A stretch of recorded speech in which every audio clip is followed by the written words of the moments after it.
Hello and welcome to gusmcdollgames, and thank you to our subscribers. I'm Nick McDowell, and today we're continuing the Allied Grand Campaign in Close Combat: A Bridge Too Far, a game based on the Battle of Arnhem, Operation Marketgarden. In this series we use the missions in the Allied Grand Campaign to illustrate one or more aspects of World War II infantry minor tactics at the company level and below. Each episode we conduct basic mission analysis, develop and analyse possible courses of action, then decide and execute the plan in real time, followed by lessons learned. Please remember to like the video and subscribe for more great strategy and tactics content. And if you want to buy me a coffee, the links to PayPal and Patreon are in the description. In this episode we are back in the Arnhem sector, the Arnhem Bridge tactical area of responsibility. Our objective is the Arnhem Suburbs. It is day 1 of Operation Marketgarden, 1600 hours on 17 September 1944. Push hard to take the objectives and make your way down the road to Arnhem. Do not let your men get bogged down in street fighting when the road to Arnhem is still open.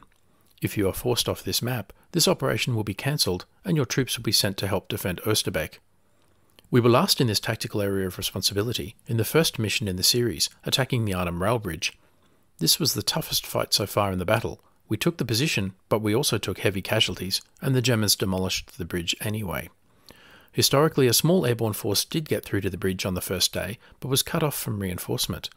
I am not expecting such good luck. Instead, I'm expecting another tough fight with insufficient forces. Let's examine our forces. Not many survived the last mission earlier today, and I start with only a handful of troops. Airborne Bren teams are the core of the British Army. They use a light machine gun, bolt-action rifles and hand grenades. Use them on the front lines, but they should run or hide from tanks. Airborne rifle teams use bolt-action rifles and hand grenades. The team leader is armed with a submachine gun. Use rifle teams on the front lines and to hold victory locations. They are useless against tanks.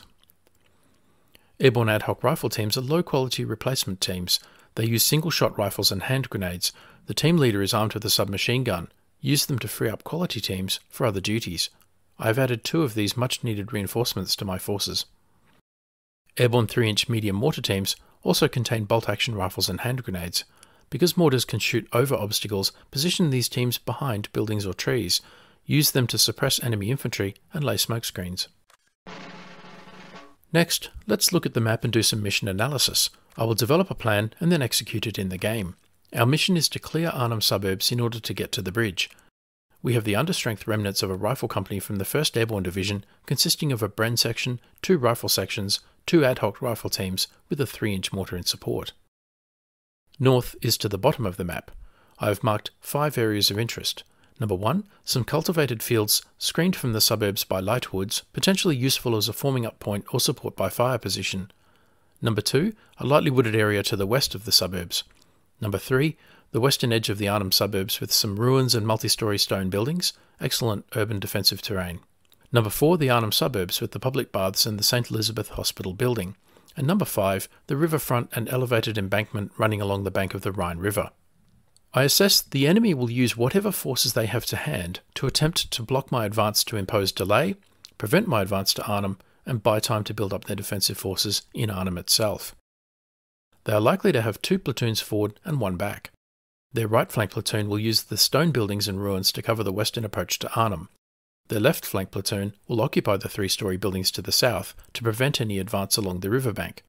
Finally, the rear platoon or remaining defensive elements will occupy the complex urban terrain in and around the hospital and be available to move forward to reinforce the forward platoons or launch counterattacks. The urban terrain will give the enemy multiple strong points, fire lanes for machine guns, and ambush locations. My first course of action is a frontal assault on the western edge of Arnhem. My line of departure could be the wooded areas either west or southwest of the suburbs. Under cover of a mortar barrage, I would capture the 2-storey buildings in the west, and then advance east through the suburbs, capturing the public baths and then the hospital. But I have no idea of the enemy's strength or dispositions in this area. The first risk to this plan is that I'm likely to suffer heavy casualties in the initial assault. Second, even if that assault succeeds, my understrength sections will not have sufficient combat power to win the succession of firefights necessary to clear the suburbs, and I risk getting ambushed and cut to pieces. My second course of action is to establish a defensive line in the woods west of the suburbs. Enemy doctrine means they are likely to counterattack rather than remain on the defensive.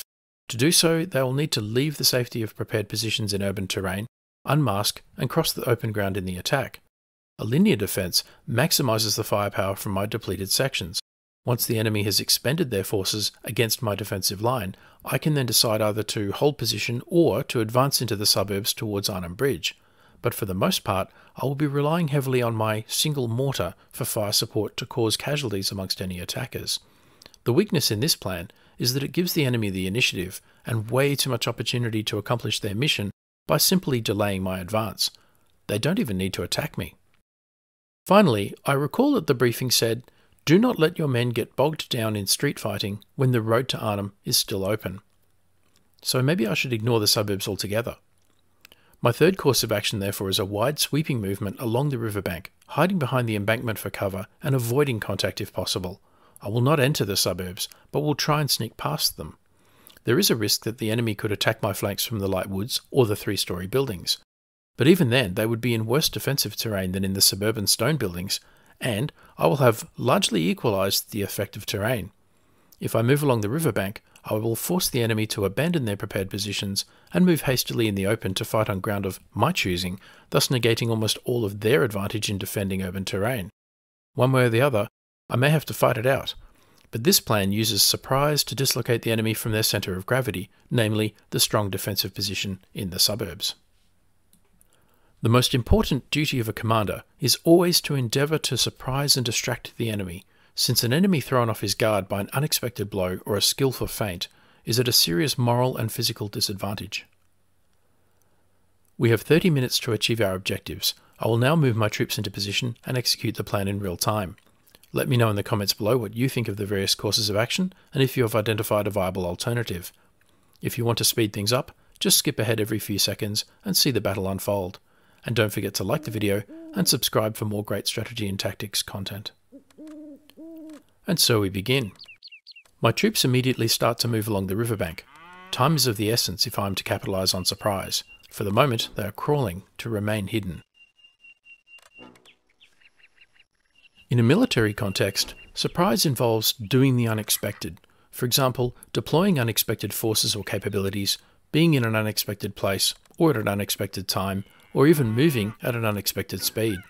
Here, the enemy probably expect me to move cautiously through the suburbs, one building at a time. Surprise in this context means taking the unexpected route along the riverbank.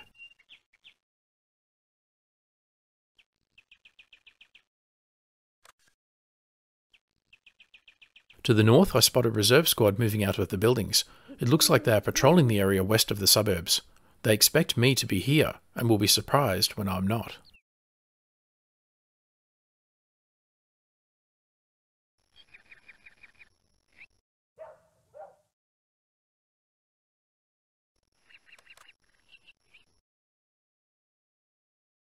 I decide to speed up my movement. I want to get to the river before the enemy notices what I'm doing.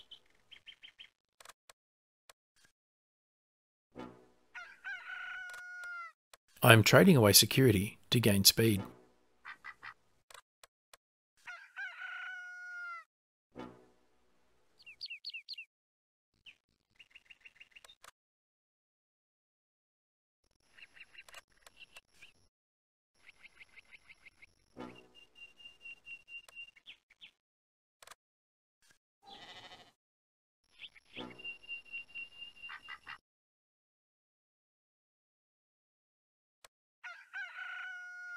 I spot an enemy Aufklärer or reconnaissance squad moving in the suburbs.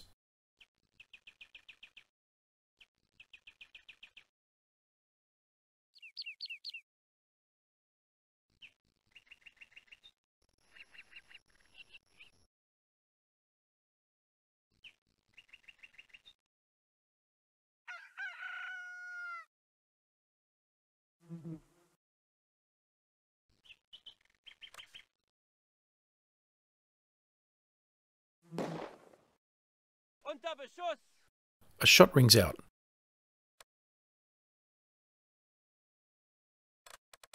I spot a German sharpshooter or sniper running away and target him. Then I continue the race to the river.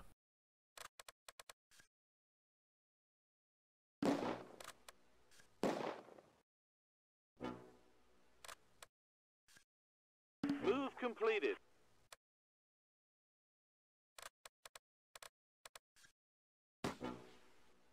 Incoming! A Panzerschreck team runs into one of the 3-story buildings. I spot troops moving about. Most of my teams have reached the riverbank.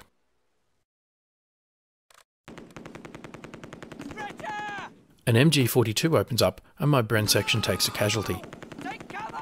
Another section takes a casualty. Unter Beschuss! Move completed. We're under heavy fire. It seems I have brushed up against the enemy's left flank position. Can't go there. Move completed. Can't go there. But the enemy are clearly disorganised and on the move. Can't go there. We're under heavy fire. I spot the MG42 squad on the move, next to a reserve squad. Pinned down. Time to set up the mortar and keep their heads down. I start to push my troops along the riverbank. Can't go there. Can't go there. But the machine gun opens up and my troops are pinned down.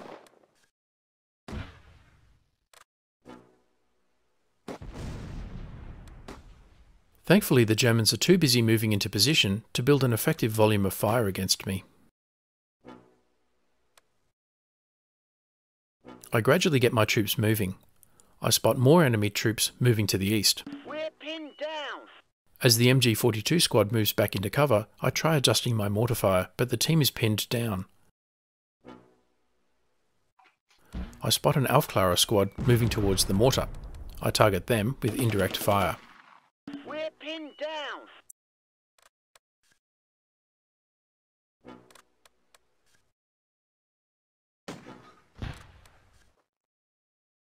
Can't go there. A Panzerschreck squad moves towards one of the 3-story buildings. My troops continue to advance along the riverbank. Can't go there. The Aufklärer squad takes a casualty from a mortar round. Can't go there. My rifle section gets within punching range of the sniper. Grenades are thrown, but the sniper gets the upper hand.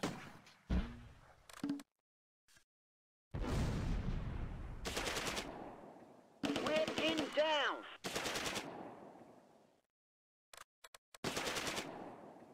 Move completed.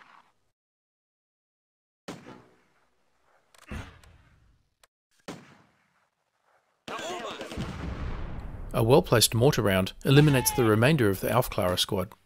Another exchange of grenades and the German sniper is eliminated. We're pinned down. Move completed. My tactic seems to be working.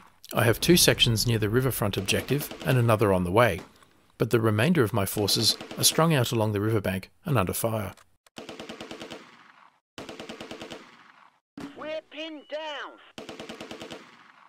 We're pinned down.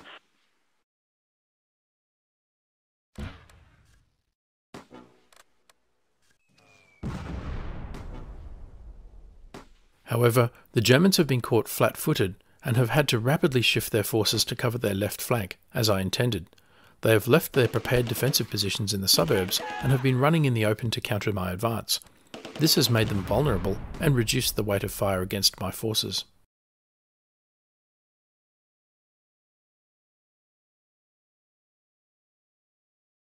Area secured. I secure the riverfront objective. Then I order my sections into cover in the row of 3-story buildings overlooking the river. The Germans realise they are being outflanked, and the reserve squad and Panzerschreck displace out into the open, leaving the safety of a 3-story building. I target them with the mortar. Move completed. One of my sections assaults a reserve squad, causing a casualty.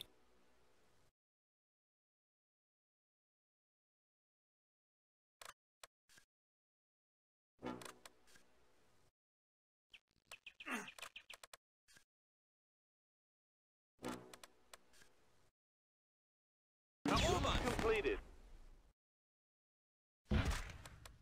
Hand-to-hand combat follows. The enemy squad is eliminated. Meanwhile, my mortar targets a gaggle of dislocated enemy squads in the open. They have left cover, but the presence of my forces on their flank seems to have confused them. A reserve squad, a Panzerschreck, and even an MG42 squad have left cover and are bunched up and milling around in the open. Perfect mortar target, and my small arms fire joins in to keep the pressure on. The Germans start to fall back to cover.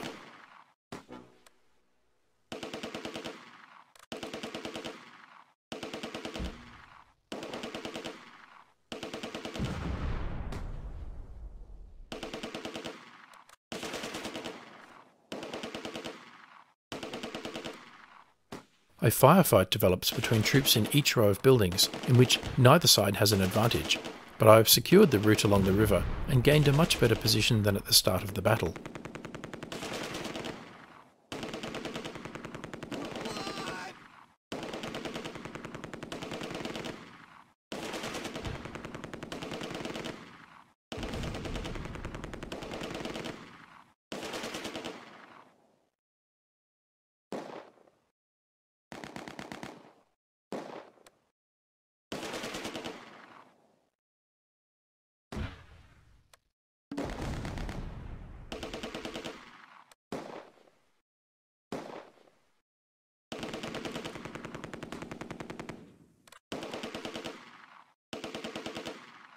We're pinned down.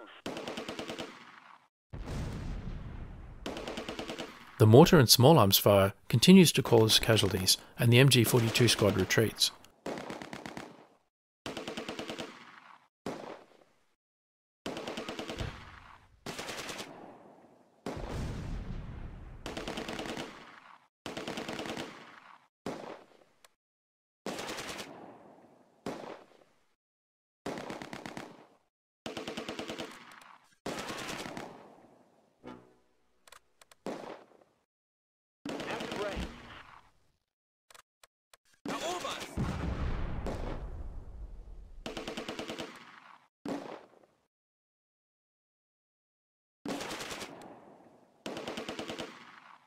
I've achieved more than I could have hoped, but my troops are almost at the end of their tether.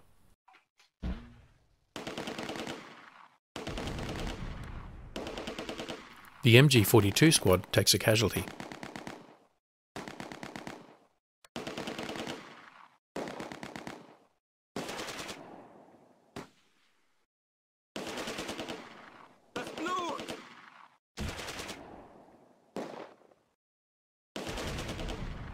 The remainder of the squad enter the St. Elizabeth Hospital building.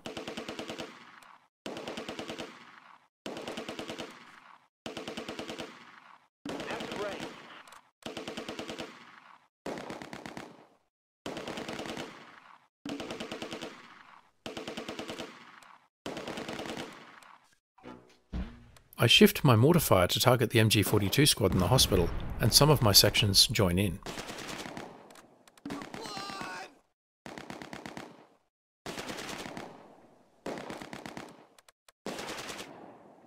This is a great example of the power of surprise and a flanking manoeuvre. There is no way my weak forces could have directly assaulted this many German troops, dug in and on the defensive, but by using a surprise manoeuvre to dislocate the Germans from their centre of gravity, taking away their advantage, now it is I who have the Germans on the ropes.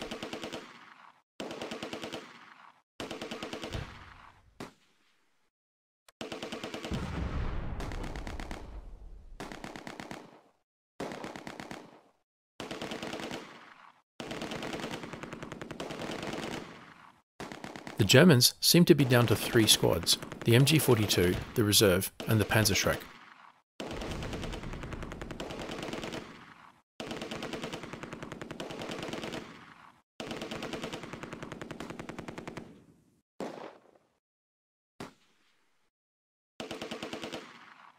The Panzerschreck squad falls back.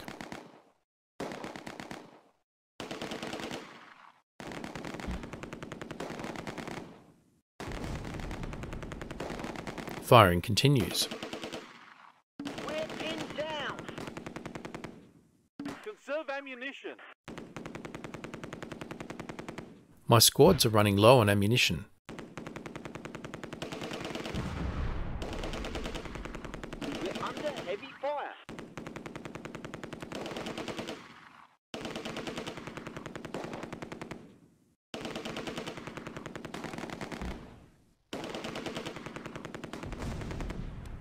Conserve ammunition.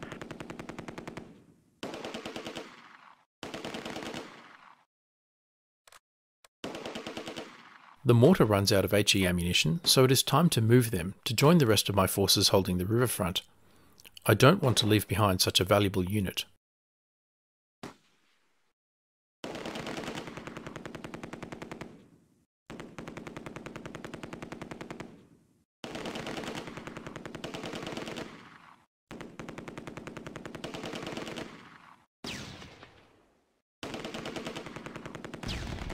The Germans get a second wind and start firing at me with machine gun and Panzerschreck, but without result.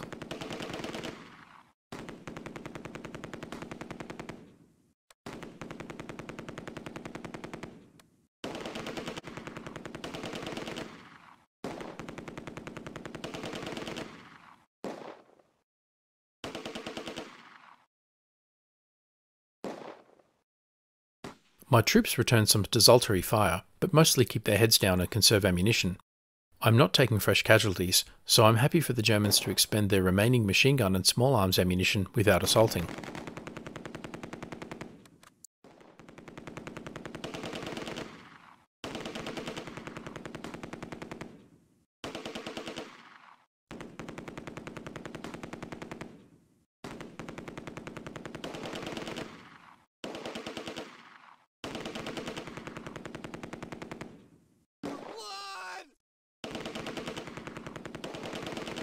Shots continue to be exchanged, but the battle positions do not shift.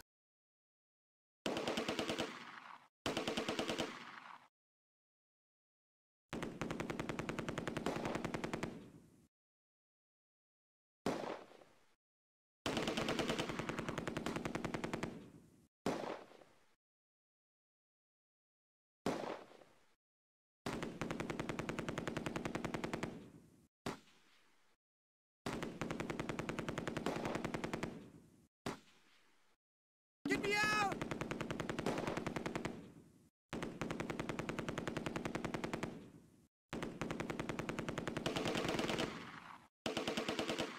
Meanwhile, the mortar team keeps moving along the riverbank. They are making slow progress. But this is not unexpected. In addition to their weapons and personal equipment, they are carrying a 3-inch mortar tube, baseplate and tripod, along with their remaining mortar ammunition. According to the field service regulations, the total weight of a 3-inch mortar is 126 pounds, or about 57 kilograms.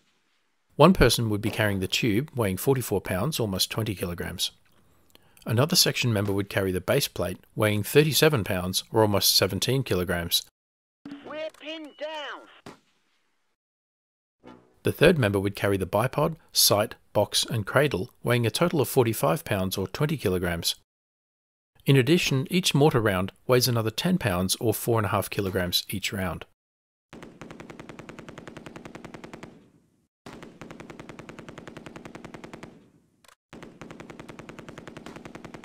This is a lot of equipment for a 3-person detachment to carry across a battlefield while under fire.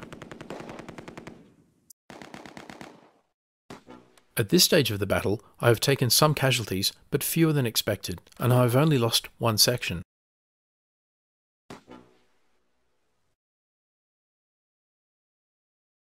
We're pinned down. The battlefield goes quiet.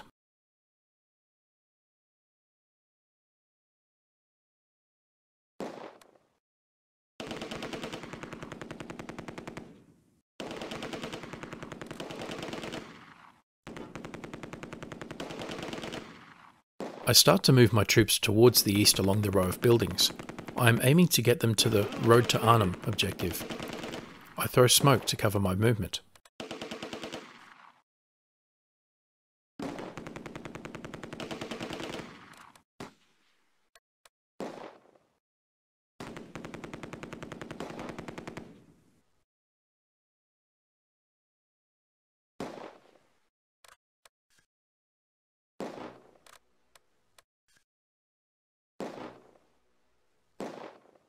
This is a break contact drill and gives me back my freedom of manoeuvre.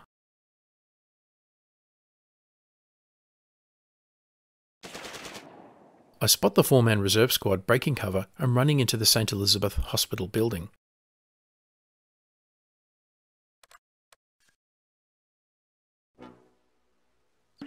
completed.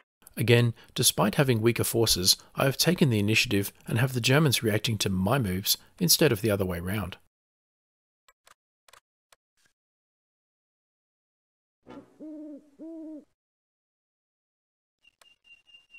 Pick up your weapon. For some reason, the reserve squad thinks this is a good time to assault my position.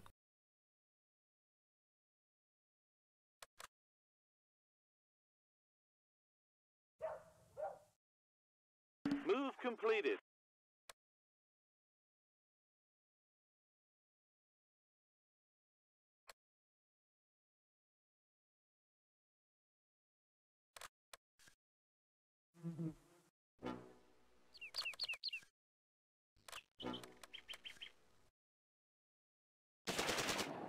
They move to occupy one of the houses directly across from me.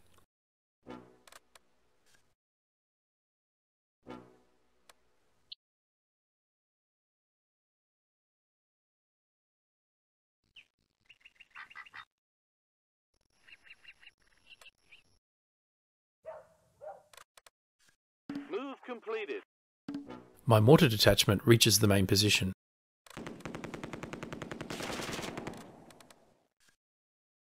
Move completed.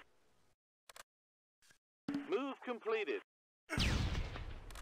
I move my Bren section and an ad hoc rifle section to outflank the Germans. Gotcha!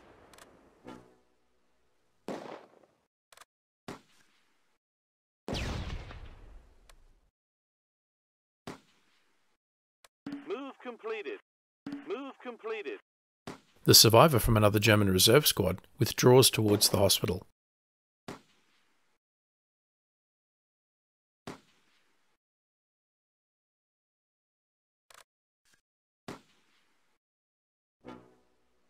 Get me out!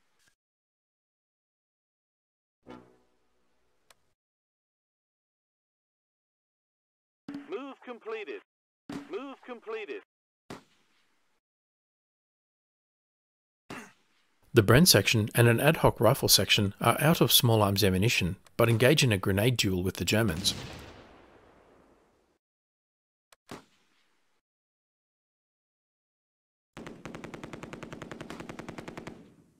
The MG42 opens up.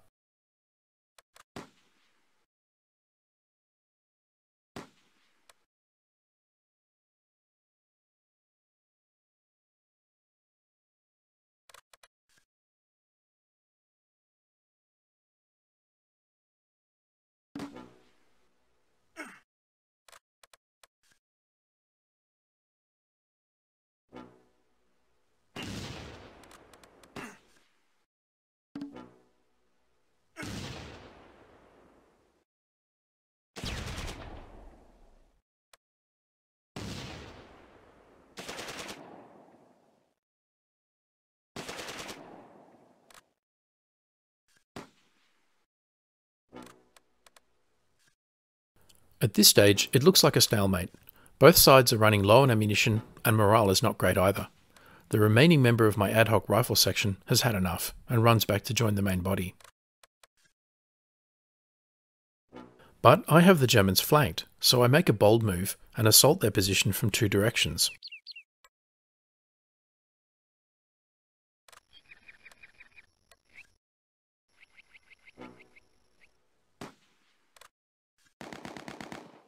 Pick up your weapon.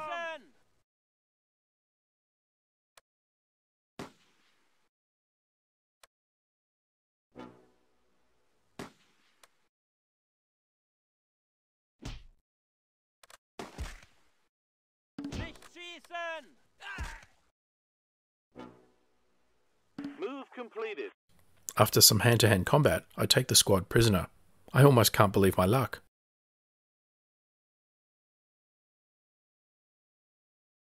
Move completed. Now it is time to get moving towards Arnhem with my remaining troops. Grit and determination are gaining the day.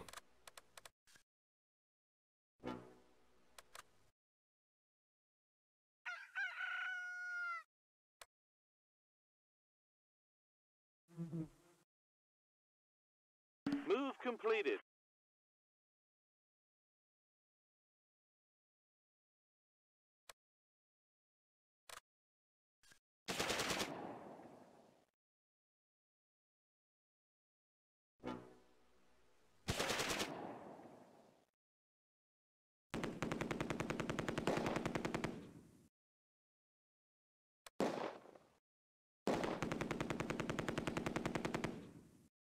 The MG42 opens up again, but they're in a bad way. They're down to one remaining member who is wounded, and he runs out of ammunition.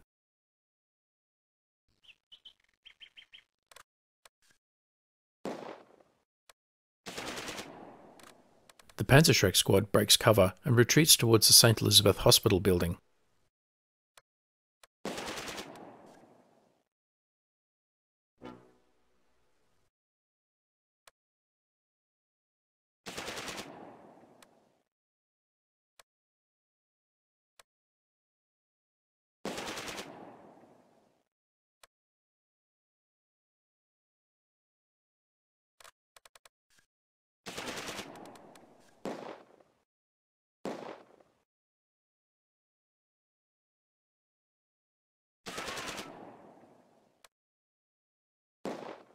The Panzerschreck squad takes a casualty.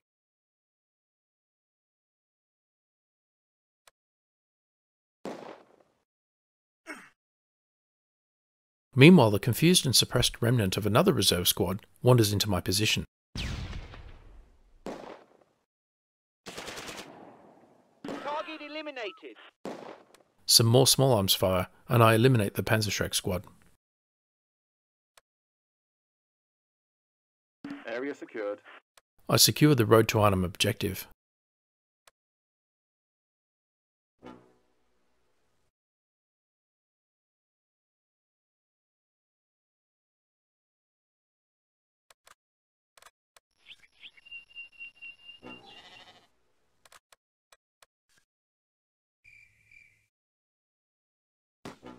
I'm just starting to consolidate my forces when a shot rings out. We need to rest. Despite everything, the Germans, it seems, are not done yet.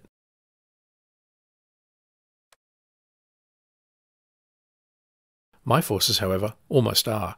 Lack of ammunition, casualties, and fatigue are all taking their toll. Move completed. But I can sense victories within my grasp. I take another bold gamble and move into the St. Elizabeth Hospital building. I'd not originally planned to do this, but the apparent weakness of the Germans may be creating an opportunity for me here. We need to rest. On the other hand, I could be walking into a trap that sees my forces eliminated.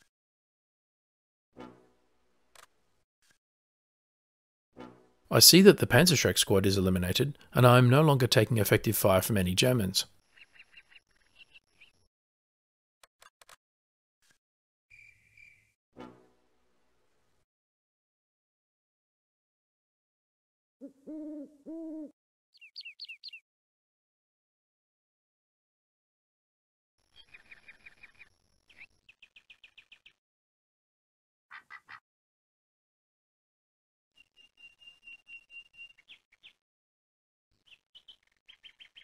Over the protests of my exhausted soldiers, I push them on, towards the emergency room objective, with some forlorn surrendered Germans in tow, no doubt thankful to be alive.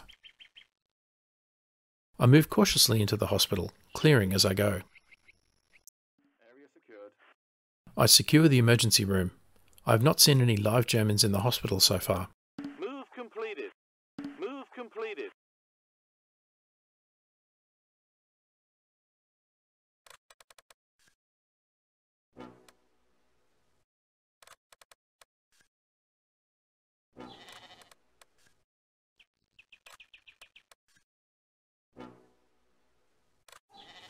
I initially decide to rest my troops before continuing, but change my mind. I decide instead to continue to press home my advantage and clear the remainder of the hospital.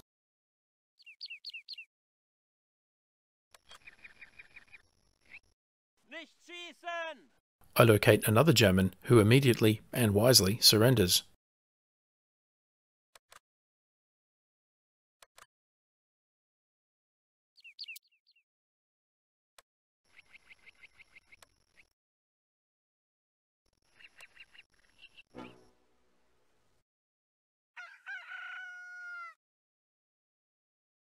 Area secured.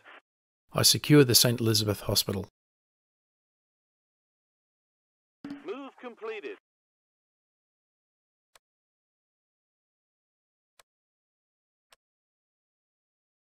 Then I spot the remaining member of the reserve squad entering the hospital building. I rally my exhausted forces to move in on him.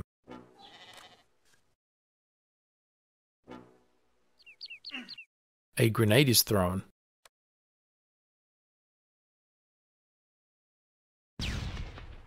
He withdraws.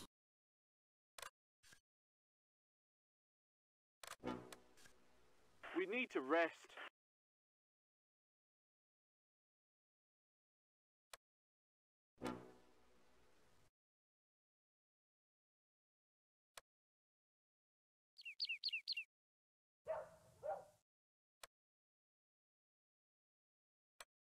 Pick up your weapon.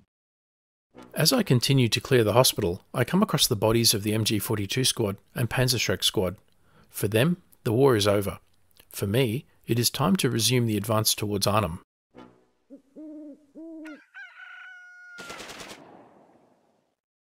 At the outset of this battle, I predicted another tough fight with insufficient forces. The advance along the riverbank was a throw of the dice, and I was worried I would be attacked in the flank and cut down in the open.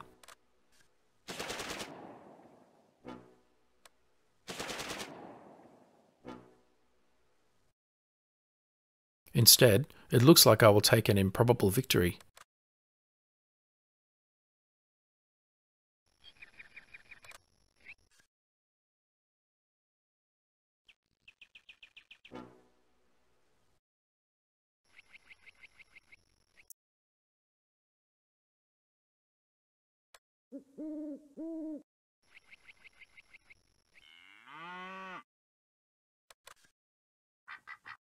I moved to secure the road to Arnhem objective.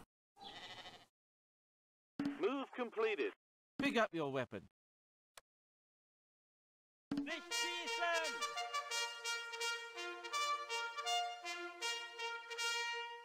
The battle ended because all German forces were destroyed. The Allies gained control of the area and will advance. The German forces took excessive losses. Allied progress is 50 out of expected progress of 110 by the end of the day.